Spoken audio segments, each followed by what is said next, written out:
నమస్తే సార్. నమస్తే అమ్మా. అయితే ఈ బయట కిట్ తీసుకురు కదా మీరు? తీసుకున్నాం సార్ మేము. దేనికోసం తీసుకురామా మీరు? మా ఆయనకు సంవత్సరం నారాయ సార్ నడవనిక రాక మస్తు హాస్పిటల్ తిరిగినాము. వచ్చింది. మస్తు హాస్పిటల్ తిరిగినాము.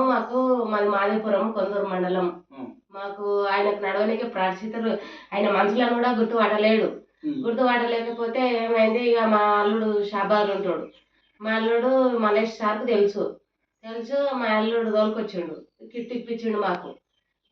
ఏం రేట్ తీసుకున్నామా కిట్ మీరు? Kit 10,700 sir. 10,700 తీసుకున్నాం. అయితే ఇంత ముందు వాడేది కదా, మందులు వాడేది కదా, మందులకు ఎంత? మందులు మస్తు వాడినాం సార్. 1,000 లక్షలు కావచ్చు, మాకు 1,000 లక్షలు కావచ్చు. కానీ మాకు మా ఆయనకు తగ్గలేదు. ఈ కిట్ తీసుకున్నాక వారం రోజులలో మా ఆయన 3 రోజులలో మా ఆయన మెట్లు దిగిండు. 3 రోజులలో మెట్లు కిందికి దిగేసిండు. ఇక కిందికి దిగేసిండు. అప్పుడే మా ఆయనకు ఫోన్ చేసినాం. ఫోన్ చేసి మేము నైనాము, ఇట్లా మంచిగా అయింది నరేష మామ మంచిగా అవుతున్నాడని నేను మా ఆయనకు చెప్పేసిన సార్.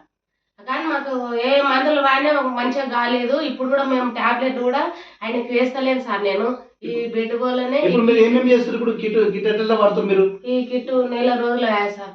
నీళ్లు తాగడము, నిద్ర పోవడం, నీళ్లు తాగుతున్నాము, నీళ్ళు తాగుతున్నా, నిద్ర పోతున్నాడు. మంచిగానే ఆరోగ్యం అయితే మాకు మంచిగా ఉంది సార్. నాకు కూడా నడుము నొప్పులు చాలా ఉండే. నేను కూడా నీళ్లు తాగుతున్నా, దాని బెడ్ మీద ఒకసారి వండుకున్నా.